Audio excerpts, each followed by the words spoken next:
आइए आज हम लोग बायोलॉजी का 13वां क्लास करने जा रहे हैं। जैसा कि आप प्रश्न देख रहे हैं, पहला प्रश्न है नाइट्रोजन से रिलेटेड है। किससे रिलेटेड है? नाइट्रोजन से। तो पहले बता दीजिए आप लोग कि नाइट्रोजन का सूत्र क्या होता है? N2 होता है। नाइट्रोजन का जैविक स्थिरीकरण सबसे अधिक जो होता है वह किस पौधों में होता है? दाल के पौधा में, यानी कि दलहनी पौधा जो भी है।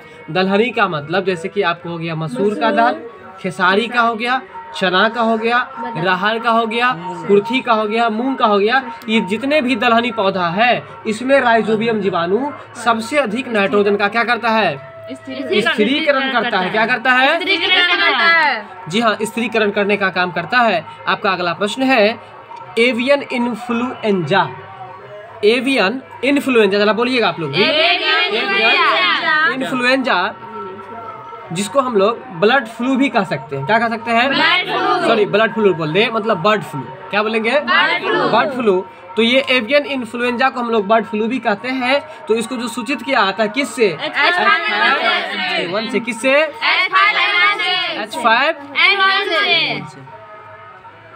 H5N1 से। अगला प्रश्न है पीलिया क्या है? पीलिया एक बीमारी है। पीलिया आपको कल चर्चा किए थे कि पीलिया तो मतलब क्या? पीलिया पीलिया जो है आपको जो है यकृत से संबंधित बीमारी है। हाँ, ये चर्चा किए थे, इसको जोड़े थे चाय से हम लोग बैक क्लास में कि पी लिया तो चाय पी लिया। जब चाय पी लिया तो क्या खराब होगा? आपका लीवर, यकृत खराब होगा। चलिए याद कर लीजिए कि पीलिया जो है एक यकृत से संबंधित रोग है। तो बताइए कि यकृत का अंग्रेजी क्या होता है? लीवर होता है। अब अगला प्रश्न है कि मधुमेह, मधुमेह का अंग्रेजी क्या होता है? डायबिटीज। बिल्कुल। तो डायबिटीज मतलब मधुमेह होता है। ठीक है, तो मधुमेह जो है यह आपको पाचन ग्रंथि से संबंधित रोग है। मधुमेह कैसा रोग है? पाचन ग्रंथि से संबंधित रोग है। और हम बैक के क्लास में ये भी चर्चा किए थे कि मधुमेह अक्सर व्यक्तियों को क्यों होता है, चर्चा किए थे ना।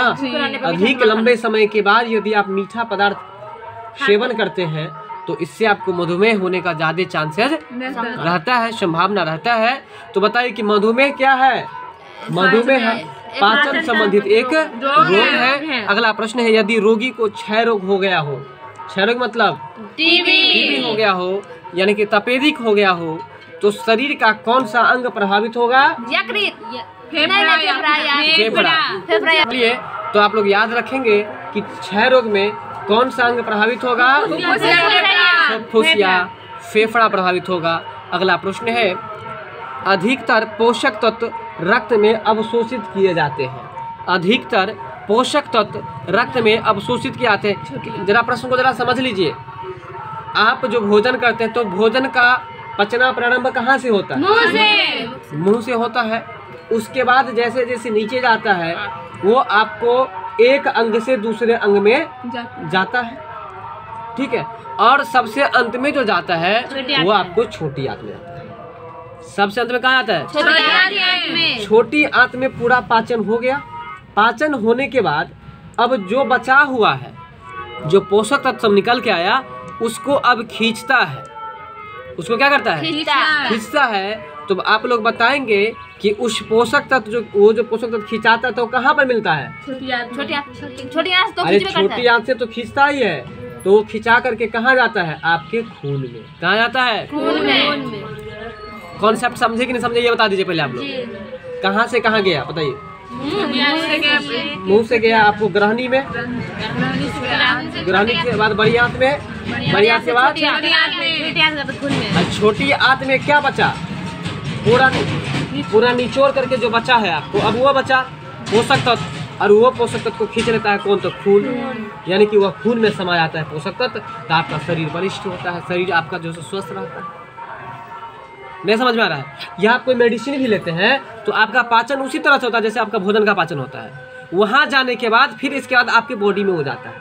और आपके बॉडी में तभी तो ये नस जो है, इस नस के माध्यम से क्या चलता है? ब्लड। तो उस ब्लड में वही पोषक तत्व सब जाता है तो आपका शरीर स्वस्थ हो जाता है।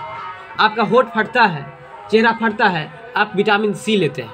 दांत का मसूड़ा फटता है, आप विटामिन सी लेते हैं। तो आप जो संतरा खाते हैं या नींबू खाते हैं तो वो रस कहाँ मिलता है? खून में। और वो फिर जाता है कहाँ पर? आपके मसूड़ा के पास। फिर आपका मसूड़ा स्वस्थ हो जाता है। बात समझ में आ रहा है कि समझ में आ रहा है? तो बताइए कि आपके खून में पोषक तत्व कहाँ से आता है? छोटी आंत से। छोटी आंत से आता है। कहाँ से आता है? छोटी आंत से आता है। अगला प्रश्न है आपका स्टोमेटाइट्स। क्या है? स्टोमेटाइट्स। नहीं बोलेंगे नहीं होगा। स्टोमेटाइट्स है, यह क्या है? देखिए स्टोमेटाइट्स लिखा हुआ, क्या लिखा हुआ है? स्टोमेटाइट्स। ठीक है, स्टोमेटाइट्स है।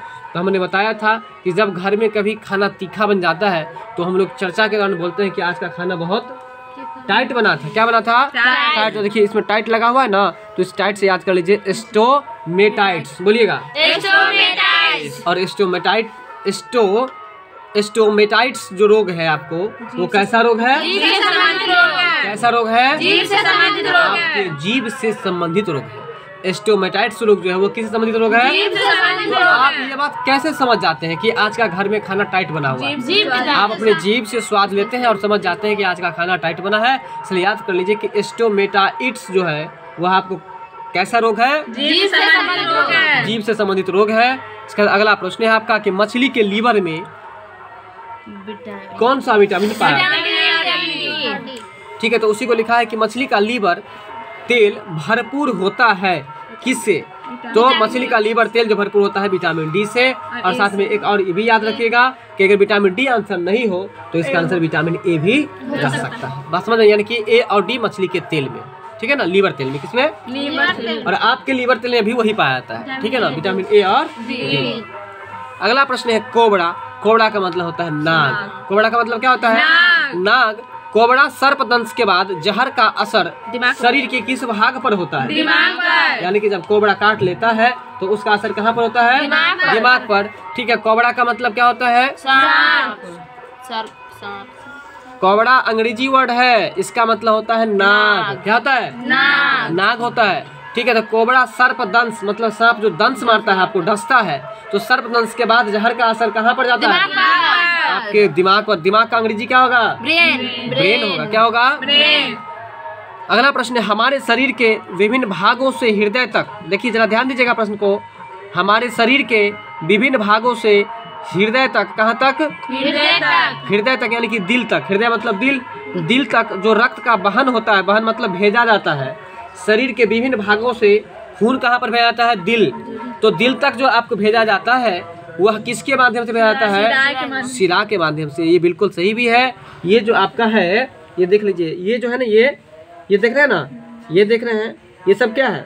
इसे आपको शिरा। ये क्या है? ये सब देख रहे हैं ना, ये सब क्या है? ये सब शिरा है। इसी शिरा के माध्यम से आपको ब्लड कहाँ पर जाता है? दिल के पास, यानी कि हृदय के पास। बात कुछ समझ रहा है कि नहीं समझ रहे हैं? तो बताइए कि हमारे शरीर के विभिन्न भागों में हृदय तक जो रक्त का वहन करता है, वहन का मतलब जैसे परिवहन। परिवहन का मतलब क्या होता है? एक जगह से दूसरे जगह भेजा जाना। तो ये जो रक्त का तो परिवहन होता है वो किसके माध्यम से होता है? शिरा के माध्यम से होता है। आपका अगला प्रश्न है मधुमेह रोग। मधुमेह का अंग्रेजी क्या होगा? बहुत अच्छा। मधुमेह रोग को किससे कम किया जा सकता है? तो बताइए, अगर मधुमेह रोग किसी व्यक्ति को हो गया है तो उसको आप किसका इंजेक्शन देंगे? इंसुलिन का। तो मधुमेह रोग को किससे कम किया जा सकता है भाई? इंसुलिन इंजेक्शन से। इंसुलिन एक जीवन रक्षी दवा है। अगर आपसे क्वेश्चन पूछते कि इंसुलिन क्या है तो क्या बोलिएगा? इंसुलिन एक जीवन रक्षी दवा है। तो मधुमेह रोग का अंग्रेजी क्या होता है? इंसुलिन। ये समझ में आ गया। इंसुलिन होता है क्या? डायबिटीज। चलिए, छोटे बच्चों में जो बच्चों को ऐंठन होता रहता है और मरोड़ होता रहता है ना, छोटे बच्चों में क्या होता रहता है? ऐंठन कहाँ होता है? शरीर में। किसी किसी को पेट के अंदर में भी ऐंठन होता है और तब पैखाना होता है। होता है पेट में एकदम पहले ऐंठ के तब पैखाना होता है, जिसको हम लोग कहते हैं कूद के पैखाना होना। तो कहने का मतलब कि छोटे बच्चों में जो ऐंठन होता है, शरीर में ऐंठन और मरोड़ जो होता रहता है, आपको किसकी कमी के कारण से होता है? विटामिन डी के कारण से। और एक प्रश्न और याद रखिएगा कि बच्चों में एक रोग होता है जिसका नाम है सुखंडी रोग। और ये सुखंडी रोग जो होता है यह भी आपको विटामिन डी की कमी से होता है। तो बताइए बच्चों में सुखंडी रोग किसकी कमी से होता है? विटामिन डी की कमी से। बच्चों के शरीर में ऐंठन और मरोड़ जो होता है विटामिन डी की कमी से।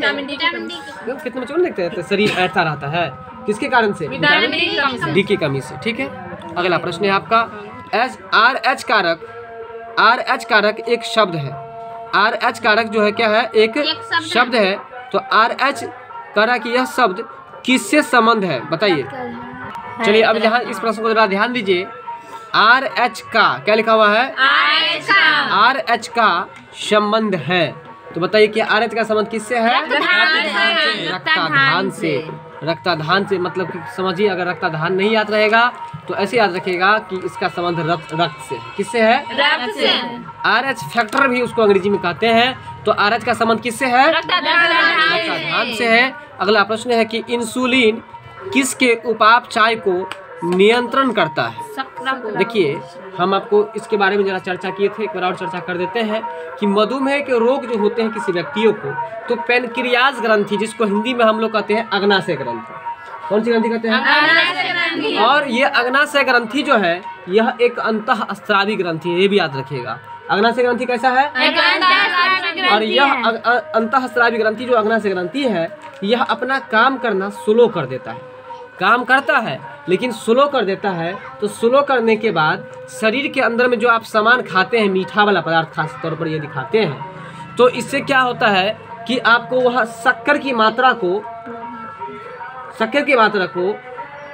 आप जो भी खाते हैं मीठा वाला पदार्थ, वो पदार्थ को शक्कर की मात्रा को कंट्रोल नहीं कर पाता है। तो जब कंट्रोल नहीं करेगा तो उसका वृद्धि ज़्यादा हो जाएगा, बॉडी में शक्कर की मात्रा ज़्यादा होगा। और जैसे ही बॉडी में शक्कर का मात्रा ज़्यादा हो जाएगा तो उसको कौन सा बीमारी हो जाएगा, मधुमेह रोग हो जाएगा। मेरा बात नहीं समझे क्या आप लोग। कोई बच्चा अगर बदमाशी कर रहा है, आप उसको कंट्रोल नहीं किए तो बच्चा बदमाश ज़्यादा हो जाएगा ना।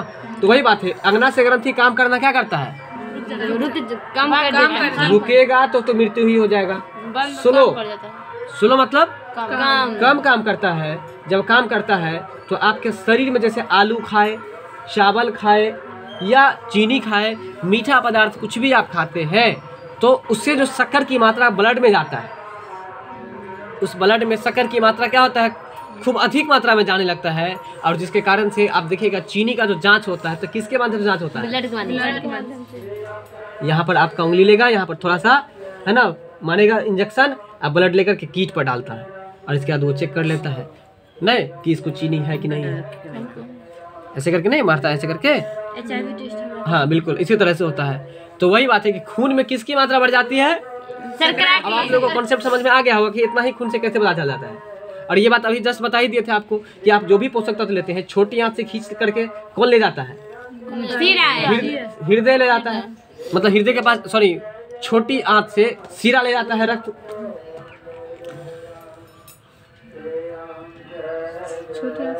तो यहाँ पर जरा समझिए, तो अगर मान के चलिए इंसुलिन ग्रंथि यहाँ पे रहता है, देखिए देखने से कुछ याद होगा आप लोगों को, देखिए यहाँ पे रहता है और यह अंदर में है, इसलिए याद रखिएगा कि इंसुलिन का, सॉरी, अग्नाशय कौन सा ग्रंथि है, अग्नाशय, एक मिनट, इंसुलिन ग्रंथि बोल दिया हम बाय मिस्टेक। यहाँ पर याद रखिए कि अग्नाशय ग्रंथि, जिसको अंग्रेजी में पैनक्रियाज ग्रंथि कहते हैं, और वो पैनक्रियाज ग्रंथि यहाँ पे रहता है। अब ये पेट वाले भाग में अंदर में है ना, तो अंदर में रहता है, इसलिए इसको अंतःस्रावी ग्रंथि कहते हैं। तो बताइए कि अग्नाशय एक ऐसी ग्रंथि है, अग्नाशय ग्रंथि को अंग्रेजी में क्या कहते हैं, पैनक्रियाज, क्या कहते हैं, और वो पैनक्रियाज ग्रंथि काम करना स्लो कर देती है। काम करना क्या करती है, स्लो। जब काम करना स्लो करती है, जबकि इससे पहले काम वही करता था, कौन काम करता था कि शरीर में जितना ही पोषक तत्व आया ना उसमें से शक्कर की मात्रा को कंट्रोल करके रखता था। लेकिन जब वो काम करना शुरू, मतलब कम कर देगा, तो वो उसको कंट्रोल नहीं करेगा तो शक्कर की मात्रा शरीर में अर्थात ब्लड में बढ़ेगा। जब बढ़ता है तो हम लोग जांच करते हैं तो क्या कहता है कि इसको डायबिटीज हो गया।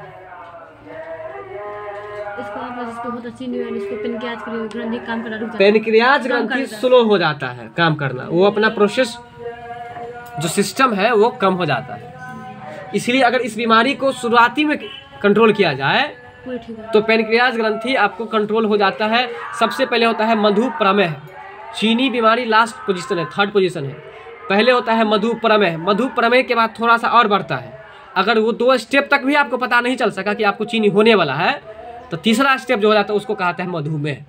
इसका मतलब आपको चीनी हो गया। जब चीनी एक बार हो जाता है तो वो फिर कंट्रोल नहीं होता है, यानी कि वो अग्नाशय ग्रंथि को दोबारा आप ठीक नहीं कर सकते हैं। आजीवन आपको अब चीनी वाला सामान या मीठा सामान जैसे कि आलू, जैसे कि चावल, मतलब अल्हुआ, मिट्टी के अंदर का जो अल्हुआ, ये ओल, विभिन्न पदार्थ आप नहीं खा सकते हैं। बात समझ में आ रहा है? बात समझ में आ रहा है? ये आप नहीं खा सकते क्योंकि आप खाएंगे और आपका मशीन तो पहले से डैमेज हो गया है, तो आपकी शक्कर की मात्रा को क्या करेगा? कंट्रोल नहीं कर पाएगा। जब नहीं करेगा तो शक्कर में क्या बढ़ेगा? चीनी बढ़ेगा, और जब चीनी बढ़ेगा तो मधुमेह रोग हो जाएगा। बात समझ में आ रहा है? तो मधुमेह रोग होने के बाद समझते हैं, और खास तौर पर यदि मधुमेह का रोगी कहीं पर पेशाब भी कर देता है, उसके पेशाब में आपको चींटी लग जाता है, क्योंकि उसके चींटी में क्या आता है? ब्लड के माध्यम से यूरिक एसिड जो चेंज होता है तो उसमें भी मिठास रहता है, चींटी उस पर लग जाता है।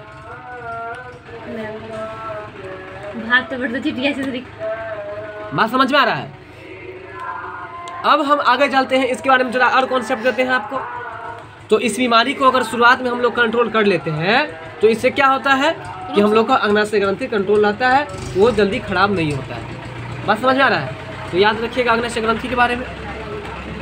तो याद रखेंगे आप लोग मधुमेह के बारे में।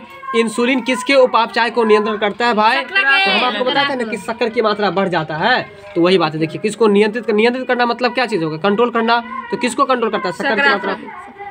अगला प्रश्न है डायलिसिस। डायलिसिस एक प्रक्रिया है और ये तकनीकी के माध्यम से क्या आता है? डायलिसिस किस रोगी को क्या आता है बताइए? जिसका किडनी खराब हो जाए उसको क्या आता है? किडनी का हिंदी क्या होता है? गुर्दा। किडनी का हिंदी क्या होता है? गुर्दा होता है। डायलिसिस का जो प्रयोग होता है किस रोगी के लिए होता है भाई? गुर्दा रोगी के। और गुर्दा का अंग्रेजी क्या होता है? किडनी। क्या होता है? किडनी होता है। गुर्दा का अंग्रेजी क्या होता है? किडनी होता है। ठीक है, अगला प्रश्न है आपका हीमोग्लोबिन। बताइए, रक्त का रंग लाल किसके कारण? ठीक है, तो हीमोग्लोबिन और क्रोमेटिन के निर्माण के लिए आवश्यक खनिज कौन सा है? लोहा। चलिए, हीमोग्लोबिन और क्रोमेटिन है, क्या है?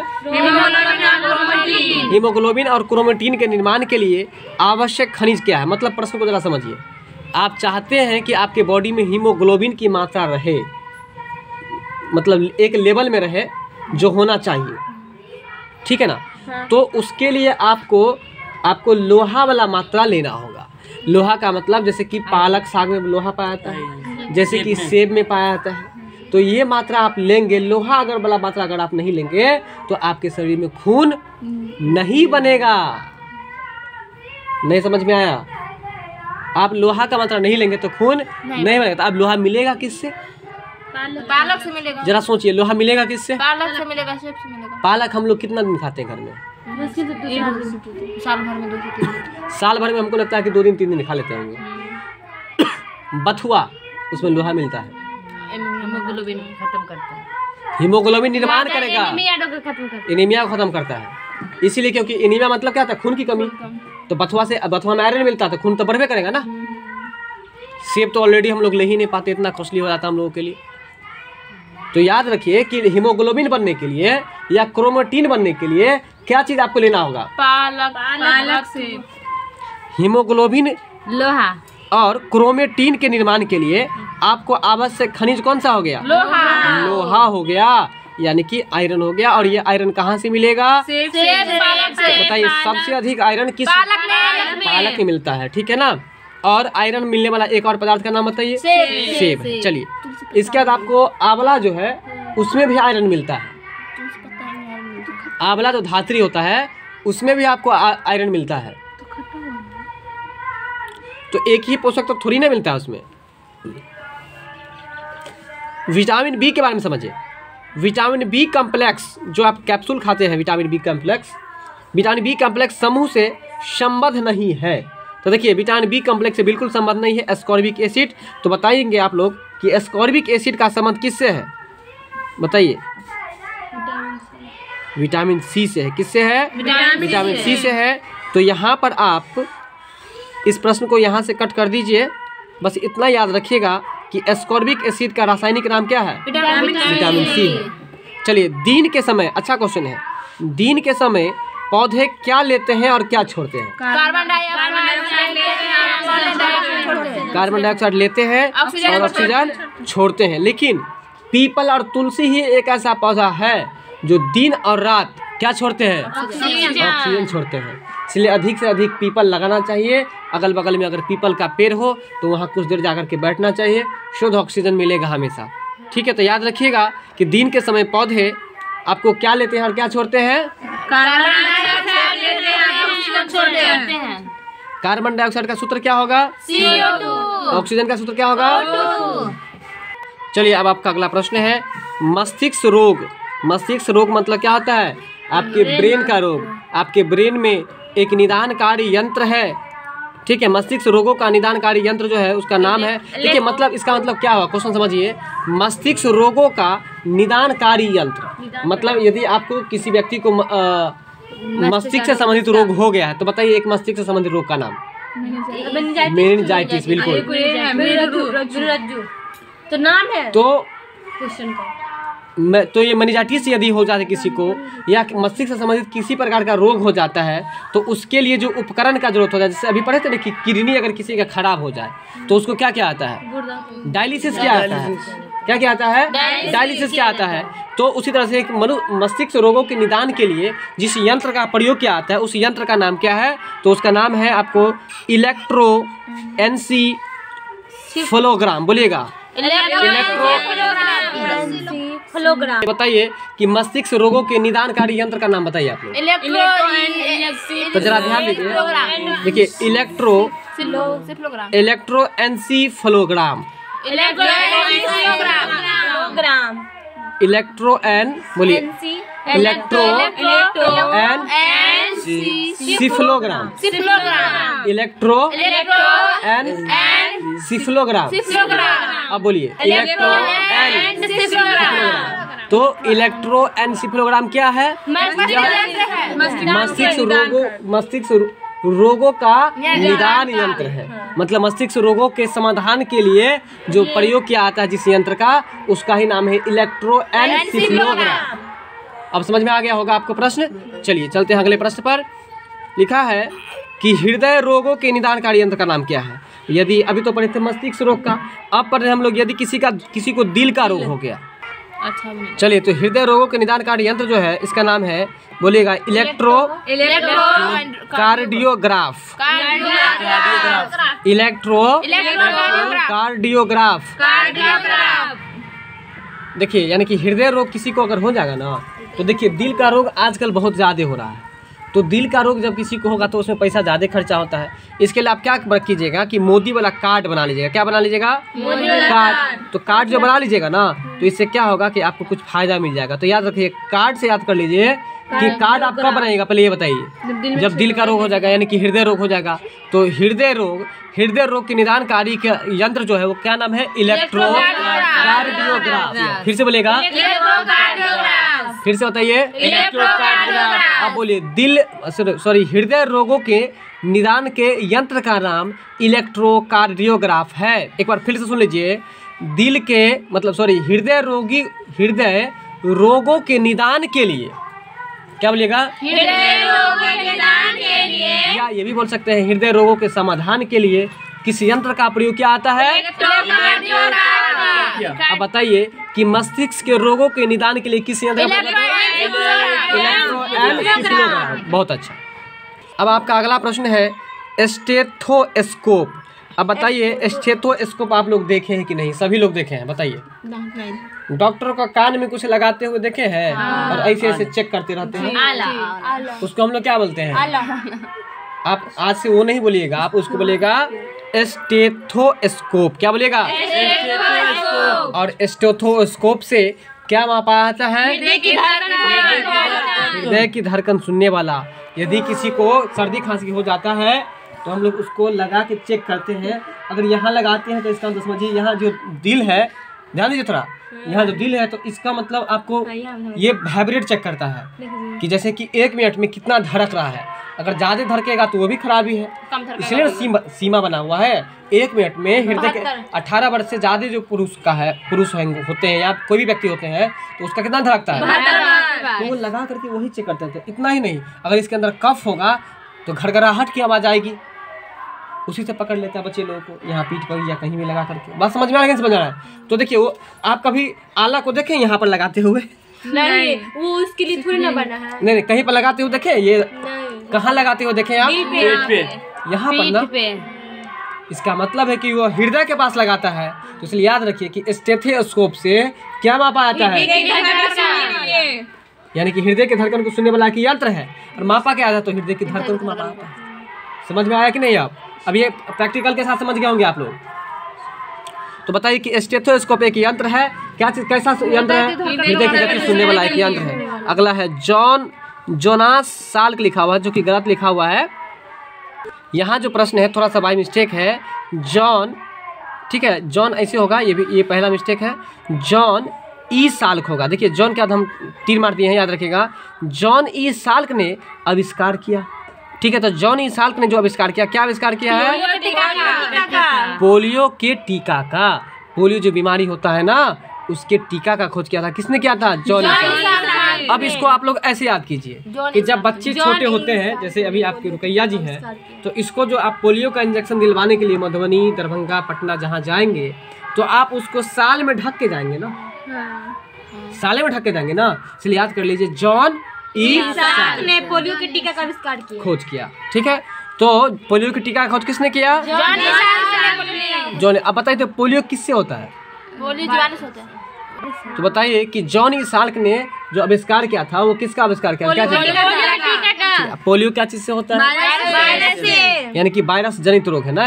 अगला प्रश्न है, अवशोषित भोज्य पदार्थ प्रोटोप्लाज्म में बदलने की प्रक्रिया को क्या कहते हैं? उसको हम लोग एसिमिलेशन कहते हैं। इसको आपको याद रखना पड़ेगा। देखिए, अवशोषित भोज्य पदार्थ, अवशोषित भोज्य पदार्थ का मतलब क्या हुआ कि जो भोज्य पदार्थ आप लेते हैं उसका फिर अवशोषण होता है, और उसमें से पोषक तत्व को अवशोषण करके रक्त में भेजा जाता है, पढ़े थे ना। तो वही कहता है कि अवशोषित भोज्य पदार्थ को प्रोटोप्लाज्म में बदलने की प्रक्रिया को हम लोग क्या कहते हैं? तो उसको हम लोग एसिमिलेशन कहते हैं। क्या कहते हैं?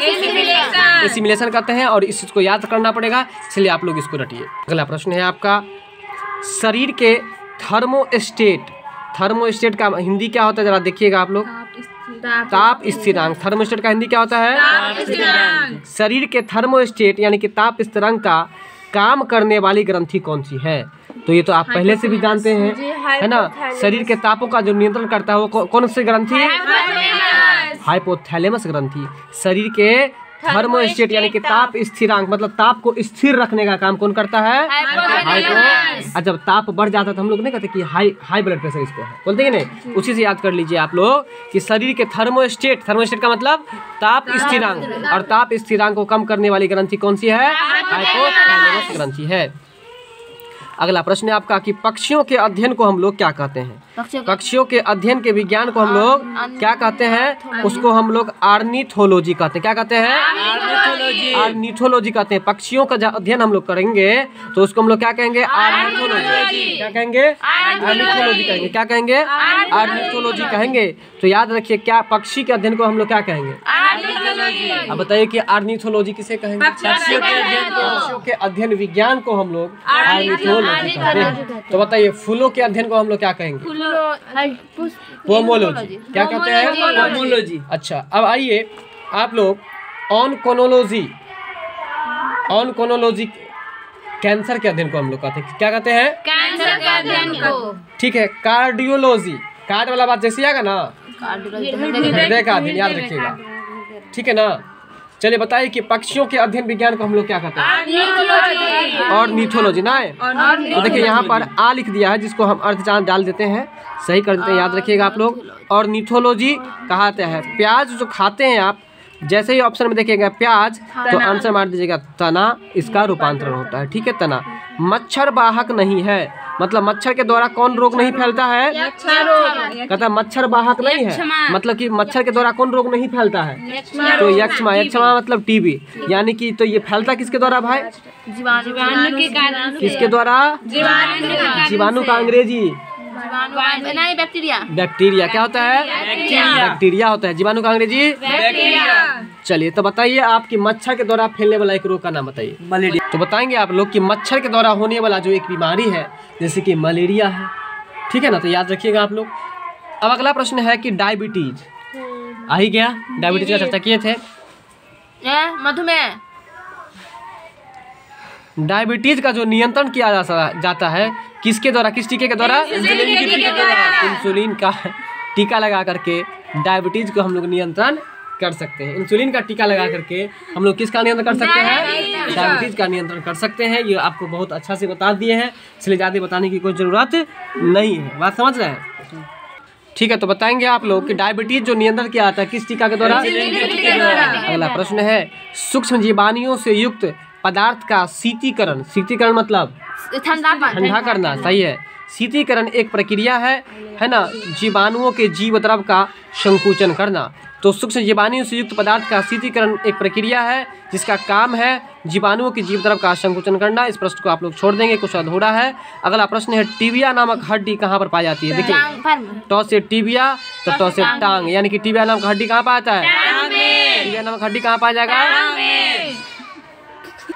आपका अगला प्रश्न है, बताएंगे आप लोग, और ये प्रश्न गलती मत कीजिएगा आप लोग, बिना देखे हुए बताइए। तो बताइए कि पौधा प्रकाश ऊर्जा को रासायनिक ऊर्जा में जो परिवर्तित करता है उसे क्या कहते हैं? प्रकाश संश्लेषण को अंग्रेजी में क्या कहते हैं? फोटोसिंथेसिस। क्या कहते हैं? फोटोसिंथेसिस कहते हैं। प्रकाश संश्लेषण को अंग्रेजी में क्या कहते हैं? फोटोसिंथेसिस कहते हैं। पौधा प्रकाश ऊर्जा को रासायनिक ऊर्जा में बदलता है उसे हम लोग क्या कहते हैं? प्रकाश संश्लेषण को अंग्रेजी में क्या कहते हैं? फोटोसिंथेसिस। देखिए, जब भी फोटो हम लोग किसी को खींचते हैं तो पहले प्रकाश देते हैं ना, तो इसलिए याद रखिए कि प्रकाश जो देंगे, प्रकाश संश्लेषण को अंग्रेजी में क्या कहेंगे? फोटोसिंथेसिस। याद रखिए, क्या बोले? सीन लेंगे ना, तो इसलिए फोटोसिंथेसिस।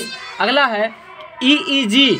EEG और ECG, सही बात है।